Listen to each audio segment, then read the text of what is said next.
Hello दोस्तों, welcome to biotic booster. Boost your biology and boost your future.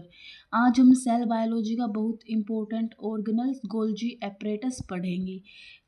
इससे जो Golgi body है या गोल्जी कॉम्प्लेक्स भी हम कहते हैं किसको, गोल्जी एपरेटस को। ठीक है, ये ऑर्गेनल सेल के अंदर पैकेजिंग, मॉडिफिकेशन और सिक्रीशन का काम करता है। आज की वीडियो में हम कवर करेंगे इसकी डिस्कवरी, अकरेंस, स्ट्रक्चर, कंपोनेंट, सिस ट्रांसफेज फंक्शंस। ठीक है, जो गोल्जी अपरेटस की डिस्कवरी है वो किसने की थी? कैमिलो गोल्जी ने डिस्कवर किया था, इसलिए इसका नाम गोल्जी अपरेटस पड़ा। 1898 में डिस्कवर किया था बार्न ओवल ने नर्व शेल में। इसे साइंटिस्ट के नाम पर इसे गोल्जी अपरेटस कहा जाता है। जो अकरेंस है गोल्जी अपरेटस की वो सिर्फ यूकैरियोटिक सेल में होती है। ये मेच्योर आरबीसी, सिव ट्यूब एलिमेंट और कुछ स्पेशलाइज्ड प्लांट सेल में अब्सेंट होते हैं।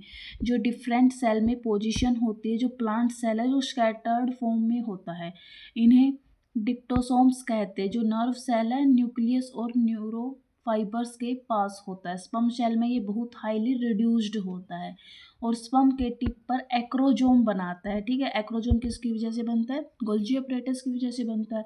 गोल्जी के कंपोनेंट या डिक्टियोसोम की नंबर फिक्स नहीं होते हैं। ठीक है, अब हम देखेंगे स्ट्रक्चर्स ऑफ गोल्जी एपरेटस। तो आप देख सकते हैं स्ट्रक्चर्स में ये इसका जो है कनकेव फेस है नीचे वाला, ऊपर वाला कन्वेक्स फेस है जिसे हम सिस फेस बोलते हैं, और ये जो होते हैं सिस्टरने होते हैं, इन्हें हम वेसिकल्स बोलते हैं, और इसके ऊपर एक कोटेड होते हैं जिसे कोटेड वेसिकल्स बोलेंगे, और ये होता है टेब्यूल्स। आप स्ट्रक्चर को अच्छे से देख सकते हैं। गोल्जी बॉडी का जो गोल्जी अपरेटस का स्ट्रक्चर है वो स्टैक्ड होता है, कर्व्ड मेंबर होती है, और इसमें तीन मेनली कंपोनेंट होते हैं जो कि सिस्टरने, ट्यूब्यूल्स और वेसिकल्स हो गया। सिस्टरने के बारे में हम देखेंगे। ठीक है, जो नंबर ऑफ सिस्टरने है वो 3 से 7 हो सकते हैं एनिमल सेल में, 8 से 10 हो सकते हैं प्लांट सेल में। Cisternae flattened curved rod like structure होते हैं, इनके एंड स्वोलन होते हैं, ये एक एक ऊपर से स्टैक होती है। ठीक है, इनके बीच का स्पेस इंटरसिस्टर्नल स्पेस कहलाता है। ये स्पेस एंजाइम से भरा होता है। जो नंबर ऑफ सिस्टरने जो मैंने अभी बताया था वो क्या, एनिमल सेल में 3 से 7 मिलेंगे, प्लांट सेल में 8 से 10 मिलेंगे। सिस फेस और ट्रांस फेस ये होता है बहुत ही इम्पोर्टेंट। ठीक है, जो हमारा हर सिस्टरने की दो सरफेस होती है, कन्वेक्स फेस होता है, कनकेव फेस होता है। जो कन्वेक्स फेस है उसे हम सिस फेस और फॉर्मिंग फेस बोलते हैं। ये न्यूक्लियर मेम्ब्रेन ईआर की तरह होता है, यहाँ से प्रोटीन और सब्सटेंस एंटर करते हैं, ये ईआर से आने वाला वेसिकल्स रिसीव करता है। कनकेव फेस को हम ट्रांस फेस और मैच्योरिंग फेस कह सकते हैं। ये सेल मेम्ब्रेन की तरफ होती है, प्रोसेसिंग के बाद सब्सटेंस यहाँ से बाहर निकलते हैं। एंट्री सिस फेस से होती है, एग्जिट ट्रांस फेस से होती है। अब हम बात करेंगे ट्यूब्यूल्स की। जो ट्यूब्यूल्स है इरेगुलर ब्रांच्ड स्ट्रक्चर होते हैं। ठीक है, ये नेटवर्क बनाते हैं या क्रिस्टे के साथ साथ प्रेजेंट होते हैं, ये क्रिस्टे के साथ। अब हम बात करेंगे वेसिकल्स की।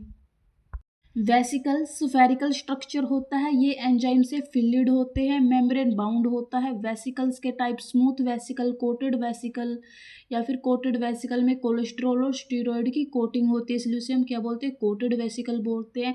हर सेल में ये तीनों कंपोनेंट हो सकते हैं या कभी कभी इनमें से कोई एक भी हो सकता है। ठीक है, मेम्ब्रेन ऑफ गोल्जी बॉडी। जो मेम्ब्रेन है गोल्जी बॉडी की वो सेल मेम्ब्रेन की जैसी होती है, ये लिपिड और प्रोटीन से बनी होती है।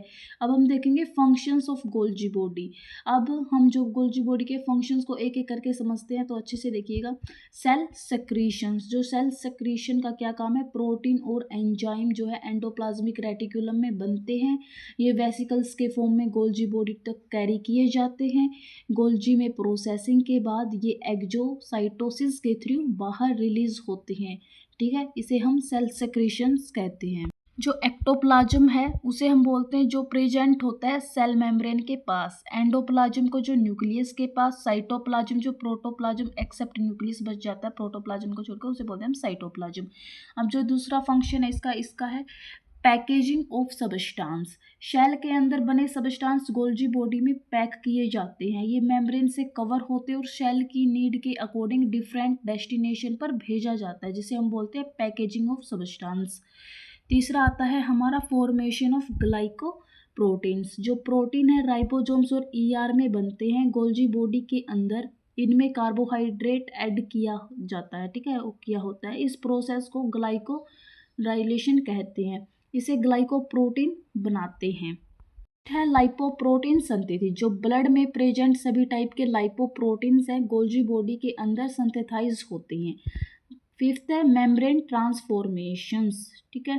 गोल्जी बॉडी है GERL सिस्टम का पार्ट होता है। GERL क्या है? Golgi ER lysosome system. Golgi की जो मेम्ब्रेन है ER की मेम्ब्रेन में कन्वर्ट हो सकती है और ER की जो मेम्ब्रेन है गोल्जी मेम्ब्रेन बन सकती है। अब आता है sixth, formation of lysosome. Golgi body के सिस्टने के जो टिप होते हैं उससे बनते हैं लाइसोजोम। इसी वजह से लाइसोजोम को सुसाइडल बैग कहा जाता है, ठीक है। योग फॉर्मेशन, ठीक है, जो रेप्टाइल्स और बर्ड के एग में योग फॉर्मेशन होती है ये प्रोसेस गोल्जी बॉडी के द्वारा होता है। इसे वेटिजेनेसिस कहते हैं। नेक्स्ट है एक्रोजोम फॉर्मेशंस। एक्रोजोम फॉर्मेशन में जो क्या पढ़ते हैं, स्पर्म सेल का जो टिप पर एक्रोजोम होता है उसमें गोल्जी बॉडी से ही बनता है जो एक्रोजोम है। एक्रोजोम एंजाइम रिलीज करता है। कौन सा एंजाइम रिलीज करता है एक्रोजोम? हाइल्यूराइनिडेज। ये एंजाइम एग के मेम्ब्रेन को रैप्चर करता है फर्टिलाइजेशन के टाइम। नेक्स्ट है formation of nematocyte and trichocyst. Nematocyst and trichocyst, ठीक, ये जो है निमेटोसिस्ट क्या है, पैरामीशियम में होता है, और ट्राइकोसिस्ट है, ये दोनों स्ट्रक्चर गोल्जी बॉडी से ही बनते हैं। तो दोस्तों जो गोल्जी एपरेटस है उसे हम क्या कह सकते हैं? सेल का पोस्ट ऑफिस कह सकते हैं। ये पैकेजिंग, मॉडिफिकेशन, ट्रांसपोर्ट, सेक्रीशन सब कुछ करता है। एग्जाम के लिए ये बहुत इम्पोर्टेंट टॉपिक है, ठीक है। अगर आपको वीडियो पसंद आई तो लाइक शेयर सब्सक्राइब जरूर करें। Thank you so much in the next video and thank you so much for learning with Biotube Booster. Keep studying, keep growing.